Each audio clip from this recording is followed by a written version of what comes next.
एक आदमी बहुत ही धार्मिक और संस्कारी था। उसके एक पत्नी और एक पुत्री थी। पुत्री की उम्र लगभग 8 वर्ष थी। वह आदमी अपने तहसील में मुंशीगिरी का काम करता था। एक बार अचानक उसकी पत्नी बीमार हो गई और उसकी बीमारी बढ़ती ही चली गई।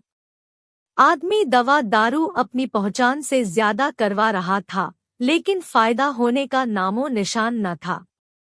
आराम न देख वह अपनी पत्नी को सबसे माने जाने अस्पताल में ले गया। वहां पर डॉक्टरों ने मरीज की हालात को समझा और उसके पति से 5 लाख रुपए की मांग की। वह आदमी अपना खेत बेचकर 5 लाख रुपए दवा के लिए डॉक्टरों को दिया।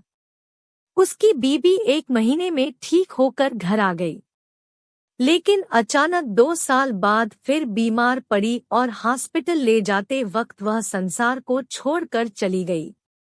अब पिता और उसकी बेटी ही बचे। आदमी को वह 5 लाख रुपए भूल न रहे थे। उसका दिमाग बार बार यही कहता, यदि तू शराफत से कमाएगा तो तेरे परिवार में जब कोई बीमार पड़ेगा तो तू रुपए अब कहाँ से लाएगा? अब तो खेत भी तुम्हारे पास नहीं बचे। इन सब बातों को सोचकर वह मुंशीगिरी के साथ साथ अब तहसील में दलाली का काम करना शुरू कर दिया, जो वह पैसों की लालच में करता था। अब उसकी बेटी 20 वर्ष की हो चुकी थी। वह और उसकी बेटी ही अपने घर में रहते थे। एक दिन गांव का मुखिया उस आदमी पास आया और बोला, तेरी बेटी अब शादी करने लायक हो गई है, उसकी शादी कर दे और पाप करना छोड़ दे।